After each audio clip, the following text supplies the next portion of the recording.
Alright guys, welcome back to the channel. It's Matty here, and today we're going to be talking about my journey, my experience to Master Ball rank in this first season of, ranked battles in Pokemon TCG Pocket. I got there in about 240 games with a 70% win rate, and this video is not going to be about me bragging or anything like that. I just wanted to go through sort of the entire story and the process and my experience in that sort of time frame between me starting my rank journey and getting to Master Ball. I'm going to go through all of the things I learned, all of the lessons I learned, and hopefully this video is both maybe interesting to you guys, but also helpful for everybody else that's trying to make it to Master Ball, or maybe next season when you get back on the Master Ball grind. So things sort of started off on day one, realistically. So I think this is probably where we're going to talk about the distinct advantage of perhaps having the new cards early on. I know a lot of people are maybe a little bit, I guess upset in the fact that, some of the new cards when they come out, because, new sets supposedly will be coming out and the new cards will be coming out in line with the new ranked season. So, of course, some of those new cards when they release are going to be very, very good. So, technically speaking, if you, spend money on the game and you open up packs on day one and you get some of those new cards, you should be able to play those new cards to have an advantage, early on in the ranked climb. And I definitely would say that I had an advantage doing that. The deck that I played from the first day of ranked mode up until probably the first couple of days was Giratina and Darkrai. Now, Giratina and Darkrai was a little bit different back then. If you remember, originally people were playing it with, multiple copies of Red. They were playing it with Druddigon most prominently, and, it was certainly a deck that was very, very strong in the early game, but it wasn't perfectly built yet. Typically, top decks take a while to kind of get perfected, to get mostly figured out, but that was the deck that I played really early on, and it was really, really strong. I would say that, a lot of players early on were maybe playing this list, but actually in the first couple of days, Giratina and Darkrai wasn't a very popular deck. In fact, most of the time in my first day or two of playing this, in playing ranked mode with this deck, I wasn't playing against opponents that were playing this deck list. So I did feel a little bit ahead of the curve. I will say on, the first day when the set released, I did make a video on the deck, and then from there on out, it definitely got a lot more popular. But the deck list that I think a lot of people were playing, especially early on in the ranked climb, was Dialga and Arceus. Dialga and Arceus was by far the best deck of the last set, and it was still fairly decent early on, but I think as time has gone on, people have realized that it really isn't as good anymore. But early on, that was by far the most common deck that I was going up against in ranked mode, especially even in, Great Ball rank. Now, the one thing that I will say is that the other deck that I think a lot of people were playing early on that I guess assumed was really good was Arceus and Dialga, but with Giratina thrown in. So, for a variety of reasons, this was the deck list that a lot of people were playing.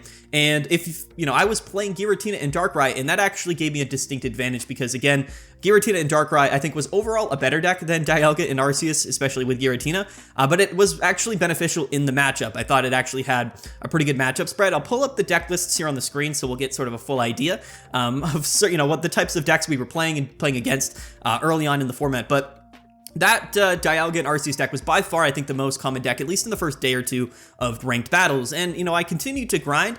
I didn't play a lot. I will say I didn't nearly play as much early on as a lot of other people did. That 240 games that I played took me like about a week, so I wasn't playing like at a super high rate. But I did grind basically all the way up into sort of early Great Ball rank, Great Ball 1 or 2, with Dialga and not Dialga and Arceus, with Giratina and Darkrai. With Druddigons, again, that old list, and it performed really, really well. Again, I was operating at about a 75% win rate all the way up until about Great Ball 2, Great Ball 3, and it was really good. It was working really well for me, whether I was going up against, Arceus and Dialga, or even the mirror match sometimes, or against Gyarados. The deck really did feel great, and it worked out very well for me for that time period. But then, like I said, we also made a video on that deck list, and a lot of people saw that video, but also a few days after the set released and the ranked season came out, the first Ursa Days tournament came out, and that's where a lot of the data gets shown, and it really kind of showcases what's really good early on in the format and what people should be playing.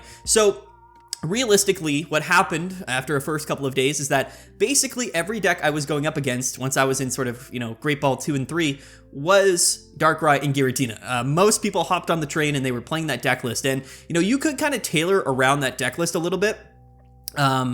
to, be better in the mirror matchup, but I think for the most part, the deck was kind of built for the mirror matchup anyway. You were playing 2 copies of red, you maybe were playing a copy of Mars, you were playing, Pokemon Center Lady and potions to, help kind of and bolster yourself up in that mirror matchup. I think maybe early on people weren't running potions or Pokemon Center Lady as commonly, but once the mirror matchup became more popular, you definitely had a distinct advantage playing those healing cards. I will say that. So the mirror matchup became more and more popular. And this is around the time that I ended up swapping to the deck that I would play for basically the rest of my Master Ball grind. And again, this deck was Mewtwo and Giratina. Now, Mewtwo and Giratina wasn't a deck that was very popular after the first weekend of the Ursa Days tournament, but also just in the first week in general of this ranked season. Now, the reason I swapped to Mewtwo and Giratina was because I saw a lot of people overseas, like in the Asian countries, playing this deck and doing really well, but also I noticed that a couple of players who had played Mewtwo Giratina in that Ursa Days tournament, even though it wasn't nearly the most played deck, ended up doing really well. In fact, if we go back, I believe Mewtwo ended up winning that tournament. Or doing really well in that tournament, but maybe not winning. So I knew that Mewtwo and Giratina was really good. When I looked at the data, that deck had a really good matchup against Giratina and Darkrai for a variety of different reasons. But so that was my main thing that I did. I swapped at about Great Ball 1 or 2, or maybe Great Ball 3, I forget. I swapped to Mewtwo and Giratina for a variety of reasons, but this is going to come to like the first lesson. I'm going to have a couple of lessons that I want to talk about in this video, and that's going to be lesson number 1 is, finding a deck list that is not only well positioned in the metagame, but also a really strong deck, but a deck that you enjoy and a deck that really kind of vibes well with you. And then you want to stick with that deck list. So I think a lot of people made the mistake of, trying out all of these different decks. Like every other game, you're swapping your decks, you're trying to find what's good. But realistically, in a small sample size, it's hard to get a good understanding of the deck list that you're playing. Now, some decks are easier to play than others, of course, and their playstyle is linear. Things like Charizard, things like Gyarados, of course, are going to be pretty similar no matter what matchup you're going up against. But for the most part, I think it's definitely beneficial to find one deck that you enjoy playing and that you want to play, and then just stick with it. Although I would make sure that the deck you're playing, is a good deck, a well-positioned deck. And if you're curious what those decks are, you can check out some of my previous videos where I talk about that all of the time. But yeah, that's lesson number 1. Pick one deck and stick with it and play with it as much as you can. Understand how the deck functions, all of the different strategies and routes you can take, all of the different matchups, right? And really just keep playing it. Because, as you go in the ranked mode, and as you rank up higher, you're going to be going against players that are better, right? So they're going to be misplaying less. So you also want to be misplaying less. That's sort of, how it all kind of, boils down to. That's really what it comes down to is, not making the wrong decisions. So playing the same deck over and over again, even though it may not be as fun for you guys, should definitely increase your odds of basically, winning games and getting into Master Ball rank faster. So again, probably just the first day or two, I swapped to Mewtwo and Giratina, and this was the deck list that I played from the very beginning. Now, early Mewtwo and Giratina was interesting because it definitely had a favorable matchup against the old version of Darkrai and Giratina. The main reason for that is that we were able to utilize Psychic Energies in the deck, whereas Darkrai and Giratina wasn't. So they were playing things like Druddigon, and Druddigon really kind of was a sitting duck in most scenarios. It was really good in some matchups, but against Mewtwo and Giratina that didn't really attack Druddigon early on. You kind of just sort of set up, and then you did your thing. Same thing as Giratina and Darkrai. But what we were able to do basically was set up Mewtwo and Giratina in the same at the same time. By turn 3 or turn 4, we had both of them ready to go, and then what we could do was basically just KO their active Druddigon, and then have like a Mewtwo or Giratina on the back line with red in our hand probably, and then just revenge KO whatever they had in the active spot, whether that was, Darkrai or Giratina after that. Mewtwo was also really good because we did technically have the ability to do 50 damage for 2 energies. That was really relevant in the Gyarados matchup to be able to KO Manaphy, to KO a Magikarp on turn 2, or even KO things like Hitmonlee or Marshadow with Giovanni that were weak to that were weak to Psychic, right? So Mewtwo was really, really good early on. And it did have a really good matchup, I think, against Giratina and Darkrai, at least early on. I think right now it's a little bit different because, Giratina and Darkrai has changed a bit. But yeah, my early Mewtwo list, I think, was very much playing like 2 copies of red. It was very much like focused around that matchup against Giratina and Darkrai. It was playing Giant Capes. It was playing Rocky Helmet, 2 copies of red. And it was all about basically outperforming our opponent in the late game by hitting breakpoints that basically Giratina and Darkrai just weren't really able to do.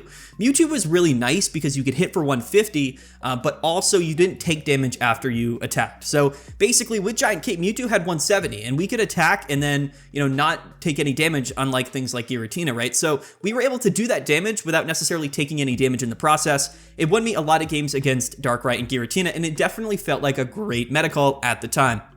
The other great thing about Mewtwo Giratina is that because we're playing just Psychic Energies, what we're able to do is maybe attach both of those energies to Giratina so that maybe we can just attack on turn 3 instead, where if you're playing Darkrai Giratina, you don't have that option. That 130 damage, maybe 150 with red on turn 3 with Giratina is a game winner sometimes, especially early on if, maybe that Giratina or that Darkrai was in the active position. So you had a little bit more flexibility in terms of your pacing with the deck. And again, I just think the way that people were playing Giratina and Darkrai back then made it not really great against that Mewtwo matchup, and I think that's why Mewtwo was so much better positioned basically at that time. And you got to also understand that, other decks that we're seeing play in the format were different. Like there was still a lot of Arceus and Dialga. There wasn't as much Meowscarada, but there was still Gyarados. Gyarados definitely was a popular deck, but at that time, Gyarados wasn't playing Giant Cape. So you got to understand that, Giratina with Rocky Helmet in the active spot, and then Mewtwo on the bench with red, we were able to get to a number to 1-hit KO Gyarados. And that was basically our win condition most times, unless we were able to maybe attack early with Giratina. And if they hadn't found Gyarados yet, we could play an early Sabrina play. So I think at some point I ended up adding multiple Sabrinas, but we'll get to that in a little bit. So yeah, I think that the breakpoints, especially early on, before Gyarados was running Giant Cape and before Giratina and Darkrai, cut Druddigon from their list, Mewtwo was very, very well positioned. And it really kind of carried me through all the way through Great Ball and into Ultra Ball. Again, with a win rate that was pretty close to about 75%. I was probably operating... once I hit Ultra Ball 4, I think I was about 73% win rate. So it was still doing very, very well for me, although I could definitely feel the competition getting better as time went on. But realistically, it still was the best choice. In fact, I think that Mewtwo was the best deck to play up until recently, in fact. But that's beside the point.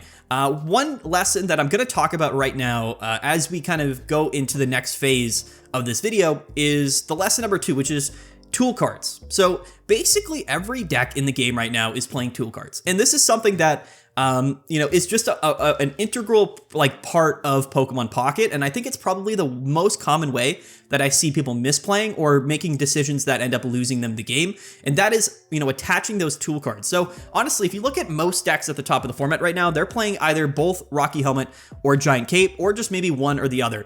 Things like Meowscarada don't play Rocky Helmet, they just play, Giant Cape, but, Gyarados plays one Giant Cape and one Rocky Helmet. Mewtwo plays Rocky Helmet and Giant Cape, Darkrai, Giratina plays Rocky Helmet and Giant Cape. So these are two very, very impactful cards. But again, so many times I think that you can lose the game by maybe preemptively attaching that tool card as it comes into your hand without necessarily thinking about the best way or the best place to attach that tool card.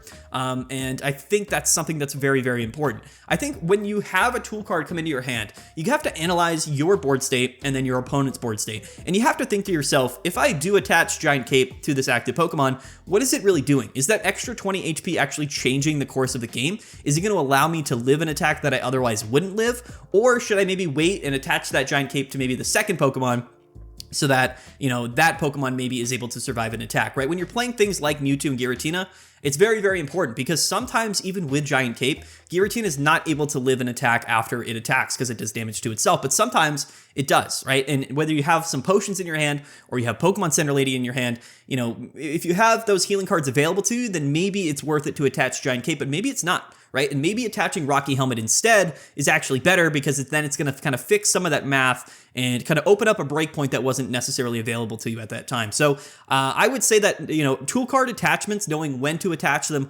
where to attach them, knowing when, or I guess maybe not to attach them is also really, really impactful. I see so many, plays even right now in Masked Ball rank against Gyarados where they preemptively attach that Giant Cape to things like Manaphy, or they attach it to, Origin Form Palkia, or maybe they just immediately attach Rocky Helmet to Gyarados. But in some matchups, that's just honestly not the way to go. I think that, if you're playing Gyarados and you're going against like Mewtwo Giratina or Darkrai Giratina, that Giant Cape on the Gyarados is actually probably your number one win condition. Same with Charizard, right? If there's a lot of times where you might be thinking maybe attaching that Giant Cape to Moltres is better because it allows you to live an extra turn. But, realistically, your opponent's probably setting up that big KO on the Charizard or on the Gyarados. So you might not want to attach that Giant Cape to the Moltres, maybe you would just want to attach it to your Charizard. So there's so many scenarios like that. And again, it's kind of difficult to know. You have to analyze, your hand, your board state, analyze your opponent's board state, and kind of think a turn or two ahead and think, what is my opponent actually able to do next turn? Are they going to be able to attack me? Am I even going to be attacked next turn? Is there really any reason for me to attach this tool card this turn? Yes, Mars does exist, so we're not going to pretend like Mars, doesn't exist. Sometimes you get red carded or your opponent plays Mars and then you no longer have that tool card in your hand. So that's another aspect of things that you have to keep in mind. But I would say one of the biggest skill gaps in Pokemon Pocket right now, and a big reason why some people either win games or lose games, is knowing when and where to attach those tool cards. So again, it's very dependent on the situation in the game right now. Like you have to sort of make that decision in real time, which again is a very, complex sort of decision-making process. And it's not something that we can just sort of go over in like this video and I can sort of let you know all of the scenarios. Like it's very much defined by what's going on in the game at that time, but also, what's your opponent doing at the time and what their board state looks like. So I would just say that, understanding the tool card attachments, knowing which tool card to use and when to use them is massively important, and it's going to win you so many games. So again, we can't go over all of those scenarios right now, but the tool card attachments are very necessary to winning a lot of games. So that's lesson number 2, is tool cards, know when to attach them, know where to attach them. All right, so yeah, I played Mewtwo for honestly probably the next 2 or 3 days on and off. Like I said, I didn't play a lot of games. 240 games in like the first week, while some people were playing 1,000 games in the first week. In fact, I know so many people that hit Master Ball rank playing 500, 600, 700, sometimes 1,000 games. People that got to Master Ball before I did in 240 games. So, some people just grind the game out, and you can kind of brute force your way into Master Ball rank. I'm not saying you can't, but you certainly can. But I think for the most people that don't have that much time, they're probably a little bit more interested in how to get there most effectively and most efficiently, and not so much, just playing a whole bunch of games and then getting there eventually. But yes, Mewtwo was the card in the deck that I played for basically, the entire time I got to Master Ball rank. But it wasn't always the same deck. That's the one thing you got to keep in mind. That the upside to playing Mewtwo and Giratina, especially at that time, but also right now, at this point in the format, playing Giratina and Darkrai, is the flexibility that these decks have. Mewtwo and Giratina was only playing 3 Pokemon, so we had 17 trainer cards in our deck. And yes, some of those trainer cards were uncompromisable, right? We were playing Pokeball, we were playing Professor's Research, we were playing Red, but, for the most part, you had a lot of flexibility in which trainer cards you wanted to include, depending on what, decks you were oftentimes facing up against, in ranked battles. So having that flexibility was really, really important for me. And my Mewtwo deck that I was playing changed it around a lot depending on, how the meta shifted over that entire week. And I will say that, the meta did shift very, very drastically, especially again after the Ursa tournament. And as the week went on, a lot of things changed realistically in the decks that I was seeing in Ultra Ball rank. Again, this is where I sort of hit a little bit of a wall. I hit a wall going up against all of the decks that were sort of new and changing a lot as I went into Ultra Ball 4. And this was definitely sort of a difficult part for me. My win rate definitely went down quite a bit. Like I said, I ended with about 70%, and going into Ultra Ball 4, I was about 73, 75%. So the win rate went down quite a bit, and the matchups were definitely a lot more difficult. And in general, we hit a pretty significant wall in Ultra Ball 4. Now, I did live stream a couple times, and I made a video talking about, at the time, me playing Mewtwo and Giratina on the ranked ladder. And, if you want to go check out those videos, I highly recommend it. But definitely things got much more difficult as time went on. But again, this is going to also just kind of lead me into like lesson number 3. We're going to just hop right into lesson number 3, which is, again, knowing how to tailor your deck, checking in certain trainer cards, knowing what changes to make to your deck list and when to make them based off of the decks that you're going up against and what the most common decks you're going to be playing in ranked mode are. Now, again, some decks have that much better flexibility than other decks do. When you're playing Gyarados and you're playing Charizard, there's not a lot of room, or even Meowscarada. Most of the Meowscarada decks, in fact, don't have that much room. So a lot of the decks that are playing a lot of Pokemon are very strong, but of course, you can't really change the deck much at all. They are going to be the same deck, and they're going to do, what they want to do if they draw the cards or not. So, some decks don't have the ability to be really flexible and to change out a lot of cards, but I would say that that's still a massive deal, and that's going to be lesson number 3 is, tailoring your deck list towards, what your opponent, is playing and what decks you're going up against a lot. And also knowing like what cards are in your opponent's deck. There's so many times where, you know, like I know that Gyarados, I know what cards Gyarados are running. Like I know Gyarados has one Sabrina in the deck. I know they have one red in the deck. I know they have one Giant Cape, one Rocky Helmet. So like I know what my opponent is playing in their deck list, which does give me, I think, an advantage in understanding what my opponent might have available to him in his hand. And making decisions based off of that. So not only kind of tailoring your deck and making changes that are appropriate for the decks that you're going up against, but having an understanding of the overall metagame and knowing probably what cards your opponent are playing in their deck lists. Because again, some of the decks that you're going to be playing up against are playing basically the same 20 card list no matter what. So definitely really important is understanding and knowing and just sort of memorizing what cards are going to be in your opponent's deck. In the mirror match, you know, maybe that's easier, but again, just in other decks in general, knowing what your opponent is capable of and what cards they might have available to you. But anyway, the meta shifted a lot at this point. I was in Ultra Ball 4, and a lot of the decks I was going up against became just very, very different. I was seeing a lot more Meowscarada decks. Gyarados ended up running Giant Cape a little bit more often, which made that matchup definitely more difficult. Meowscarada just became super, super popular, and that was really the big difference. At the time, this wasn't so much Meowscarada and Magnezone.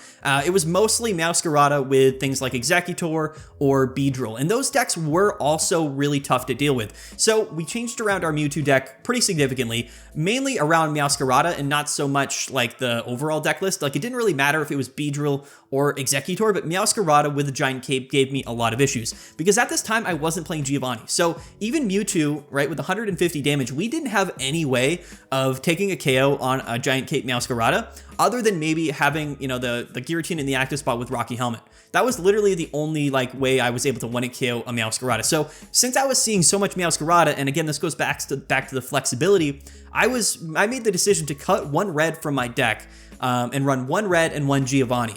And then I also, I think, cut maybe one other card to play Sabrina. We'll have to see the deck up on the screen because I kind of forget. But yeah, so the Giovanni became very, very important for a number of different reasons. This didn't only help me against Meowscarada, but it helped me against a lot of those fighting decks as well. There's so many scenarios where Mewtwo's 50 damage attack with Giovanni hitting for 160 allowed me to KO like a basic like Sprigatito or a Magnemite or, you know, like with weakness, like KOing a Marshadow or a Hitmonlee in the active spot, and it actually won me so many games.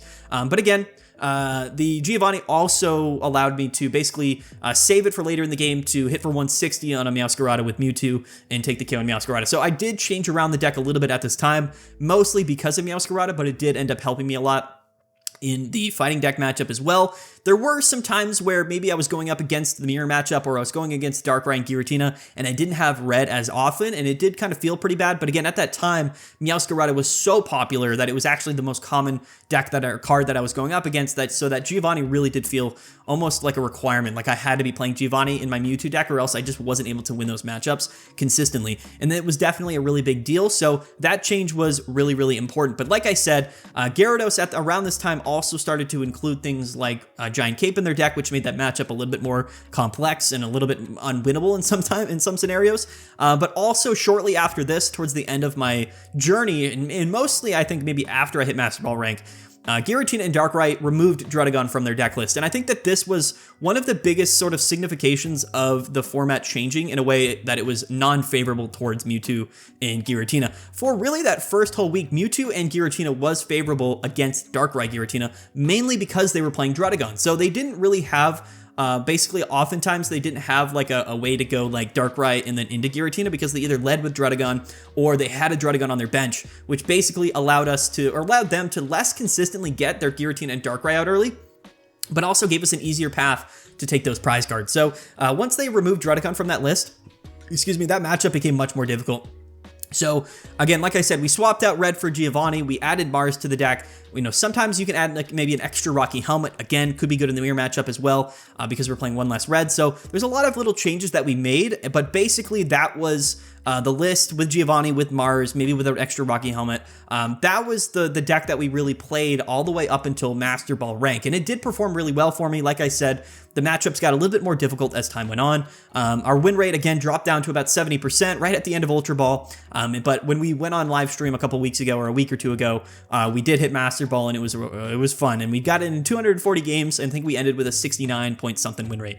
So it was definitely a pretty effective run for the most part, but we got there, and it was about a week, 240 games. Again, I didn't play that many games, but Mewtwo at that time was definitely the deck that kind of carried me through it. And like I said, throughout that entire time, I definitely just became a lot more comfortable playing the deck list. I thought that, especially early on, like Mewtwo and Giratina was probably the most difficult deck to play in terms of the decisions because it was less linear. You had so many decisions to make, right? You either needed to maybe play an early Sabrina or know when to play Dawn to get that extra energy on Mewtwo a turn earlier, or Giratina a turn earlier, or, maybe you just go ahead and attach both energies to Giratina to maybe have that extra pace, to be a little bit more aggressive, which could be beneficial in that matchup. So there were so many decisions that made playing Mewtwo and Giratina complex, and I think the deck is still one of the most complex decks in the format right now.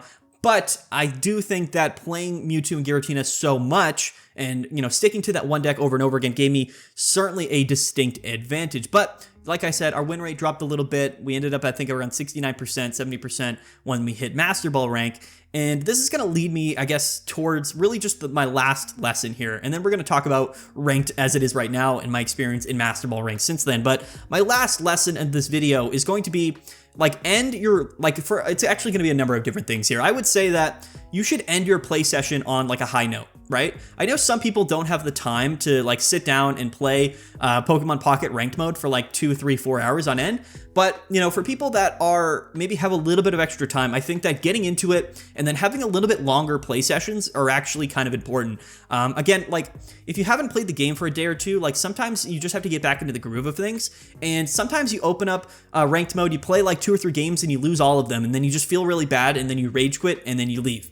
And then you kind of, ended up, farther back than where you started. So what I would recommend is longer play sessions and ending on a high note. I know it can seem difficult, especially if you get on a little bit of a lose streak, it's tough. But I think that ending higher ranked than you were at the beginning is definitely really good just for your overall psyche. That way you at least feel like you made some progress so that you can put the game down. And then when you come back, you know that you're at least a step closer to Master Ball than you were before. So, and that also just leads into like, don't get discouraged, like you're going to lose games. Like, yes, I had a high win rate. I had a 70% win rate throughout this journey, but that means I lost 30% of my games. And once I got into Ultra Ball, it probably was a lower win rate than 70% because that's what I ended at. So it was probably closer to like 60, 65% throughout like my entire Ultra Ball 3 and 4 grind. So again, you're going to lose games and it's just something that happens. It's unavoidable. Any TCG, including Pokemon Pocket, has some RNG involved. You got to draw the right cards. You got to make the right decisions, and it doesn't always go your way. So when you lose games, like you just can't get discouraged, and you can't feel like you can't second guess yourself in the things that you're doing in the deck that you're playing. It's better to remain confident and again, end on a high note, maybe play a couple more games, try to get there, and just don't go on tilt. That's like the number one thing I would say. It's like a mental thing, right? It's all about like your mentality, which also kind of leads me into like part 2 of this last lesson, which is like knowing the difference between, this is a big one as well. Something that it's hard for me to define, but like, I just can't recommend enough is like knowing the difference between like losing because of luck and bad luck, and then losing because you made a decision that wasn't the right decision at some point in the game. I think so many players just end up losing and they think that the game is like all RNG, or that there's some sort of system against you, or that like things are rigged or whatever the case may be. That's just not the case. Like no matter what, like RNG works in a very interesting way where sometimes you win 5 games in a row, sometimes you lose 5 games in a row.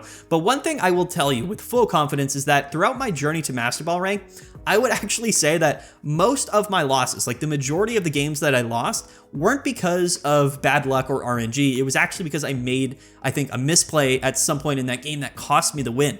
And recognizing that, I think, is the difference. I think that the best players understand that there is luck involved. There are games that you're not going to be able to win, and you're just not going to be able to do anything about it.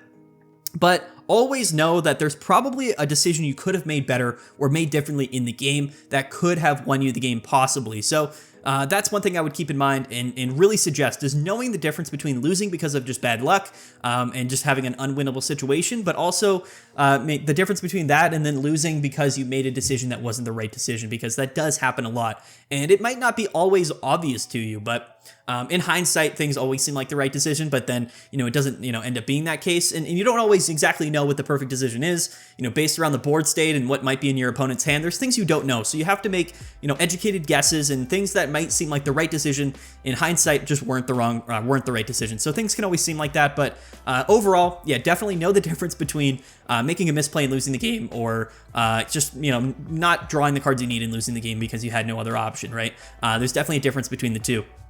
So, like I said, that's sort of the journey. We got to Master Ball rank. It was about a week, 240 games, about a 70% win rate, and it was a great experience. Honestly, I had a lot of fun. I know some people maybe haven't gotten to Master Ball rank yet, or maybe just, haven't had a great time in ranked mode. But again, I think that the experience was actually pretty fun for me. I say that because I guess I didn't play 1,000 games, but it actually was a pretty fun experience to me, and I'm actually a little bit disappointed that I don't get the full experience next season. I'm going to be starting at Ultra Ball 4, so I don't necessarily get to do the entire grind, which I guess is all right, but I'm going to kind of miss it if I'm being entirely honest with you. But that's not the end of the video, because I want to talk about my experience so far, and I guess the limited games that I've played since being in Master Ball rank.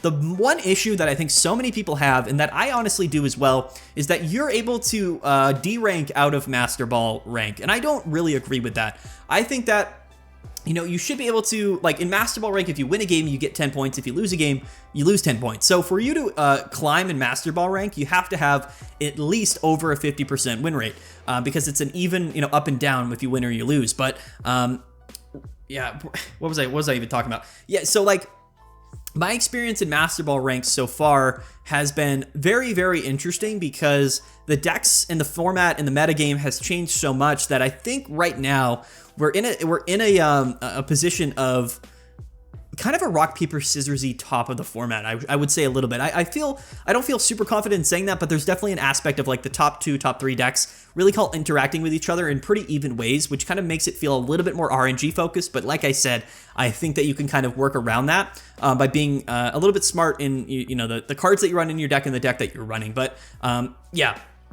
Devolving or deranking out of Master Ball rank is terrible, and that shouldn't be the thing. You shouldn't be able to do that. I think that if you're, you should be able to like hit that minimum rank for Master Ball, and then if you hit that minimum, you just don't go out of Master Ball. You don't fall back into Ultra Ball. I think that's a really big downside to ranked battles right now. I think that most people would love to test different decks, to try different strategies, and to just in general play the game while being in Master Ball rank without the fear, or I guess the annoyance, of potentially just falling out of Master Ball rank and having to go back into it. So for anybody that's working at Pokemon Pocket or on the developer team that might be watching this, I highly recommend changing that. In fact, I would love to see that for next season. Make it so that it's, everybody that plays enough games and wins enough games gets into Master Ball rank, but you have to win a lot in Master Ball rank to get like that top 1,000, top 5,000, whatever. But for the players that just want to play different decks, to test things out, to have fun playing the game against, good opponents, get rid of the ability to derank out of Master Ball rank. I think that's the number one thing. But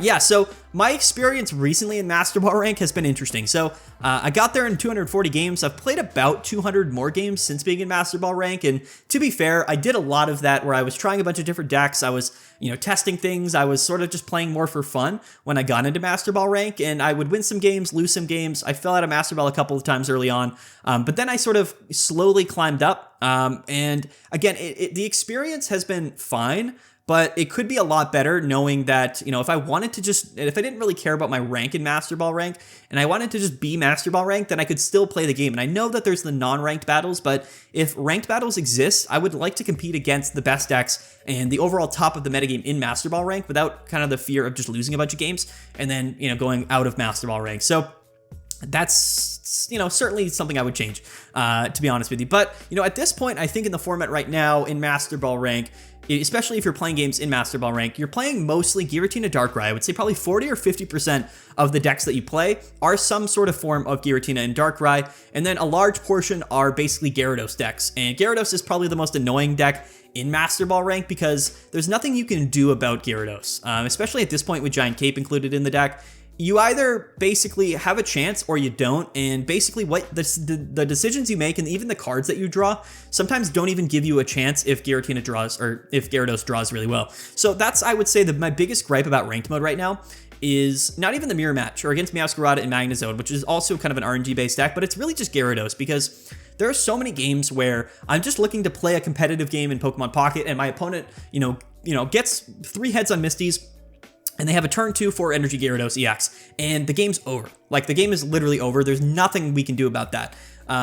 Even sometimes like Gyarados on turn 3 with 4 energies, there's nothing you can do about it, right? So it can feel a little bit annoying to play against Gyarados, especially in Master Ball rank, because there are quite a few of them, and depending on if they get lucky or if they draw all of the right cards, it really just feels like you have no opportunity to win, no matter what deck you're playing, unless you're also playing Gyarados, which again is also just sort of an RNG, nightmare. So yeah, Gyarados to me is sort of the biggest gripe. It is still a really strong deck. I have it, potentially, at the top of my tier list, but realistically, Gyarados is my biggest gripe with Master Ball rank right now. But what I've been playing recently, because I kind of, once they made the announcement that if you get to 1,650 points, then you get like the extra benefit of starting at Ultra Ball 4, I made the decision to like, okay, I'll go back, play some meta decks, and I'll try to get to 1,650. Maybe I'll stop there, maybe I won't, but at least at that point, I get that extra benefit of restarting at Ultra Ball 4 instead of Ultra Ball 3. So for the last day or two, what I've been playing is Giratina and Darkrai. I went back to Giratina and Darkrai, and the new and improved version of it, and I think right now, it has really solidified itself as the best deck in the game right now. When we cut Druddigon from it, now we're running, less Pokemon, which gives us more room to play trainer cards. The setup, the overall core consistency of the deck is even more consistent now because we're not playing Druddigon. We're better against Mewtwo, and we have a lot more room to be flexible. So what I've been running for Giratina and Dark right now is Darkrai.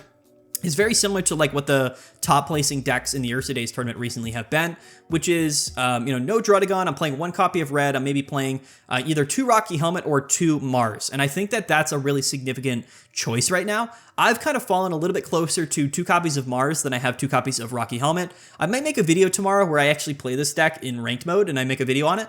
And I'll go through some of the gameplay. But yeah, I've been playing Darkrai Giratina this recently, and I've climbed up to 1,650 pretty quickly. But again, my win rate is much lower. You're gonna be always closer to 50% win rate in Master Ball rank because of all of the RNG, all of the mirror matches, and realistically, all of the players you're going up against are just a lot better in general. But yeah, so I've been playing Giratina Darkrai, 2 copies of Mars. We'll talk about this more tomorrow, probably, but my advantage and the reasoning for me playing 2 copies of Mars is that it's mainly there for the Meowscarada Magnezone matchup, which can be really, really annoying. Mars is a card that can really win you that game, but against the mirror matchup as well, it's really nice. Mars is a card that always provides value. In the mirror match, the games typically go really long, so giving me the flexibility to maybe play an early Mars while also having a Mars late in the game to bring my opponent down to 1 card allows me to technically always, if I have Mars, I'll always have the ability to stall things out for a turn or 2, which gives me the opportunity to win the game. So I really like Mars right now in Giratina Darkrai. It's what I've been playing. Again, we'll talk about it maybe more tomorrow or Friday in a future video. Yeah, this is I think I'll put it up on screen. This is the deck list that I'm playing right now, and I am enjoying it. And my win rate's been pretty good recently. Like I said, we kind of got up to 1,650 pretty quickly. Again, we're still under 500 games played, but the win rate has certainly gone down quite a bit. But yeah, that's sort of the deck that I have been playing, and like I said, I think it's pretty well positioned, but overall, in Master Ball rank right now, there's some difficulties, mainly because, you're either playing against the mirror matchup in other Giratina Darkrai decks, or you're playing Gyarados, or you're playing some Meowscarada decks that can all kind of high roll you, and it does feel bad sometimes. There's certainly a little bit more RNG at the top of the metagame than not, but I think the mirror matchup is actually a lot more skill intensive than people give it credit for, and since it's the most common deck, I think playing, that Giratina Darkrai deck, understanding the mirror matchup really well, and then maybe playing a couple copies of Mars to kind of, change around the luck aspect of the game has kind of worked out really well for me. So anyway, there it is. And that's the whole story. That's my journey to Master Ball rank. That's how it all happened, and some of my experience so far in Master Ball rank and what I just sort of think about ranked mode in general. Hopefully this video was interesting to you guys. We kind of just rambled a lot in this video, and we talked a lot, but maybe it was interesting for you guys, maybe it wasn't. Again, I probably won't do like a ton of chopping or editing in this video, so I know some people hate to listen to me talk for 40 minutes, some people like it, I don't know, but hopefully this video was somewhat interesting for you guys and maybe informative or whatnot. But if you have any questions, if you have anything you would like to say down in the comment section below, definitely let me know. What are your opinions on ranked mode? What would you change? What are your gripes about it? And what do you think of sort of the lessons that I imposed here in the video as well? I would love to hear your guys' opinions on all of that. So anyway, guys, that's the video. Peace out. Have a good one. We'll see you guys later. Don't forget to like the video and subscribe. It means a lot to me. And yeah, stay tuned for more videos. All right, guys. Peace out. Have a good one. Bye.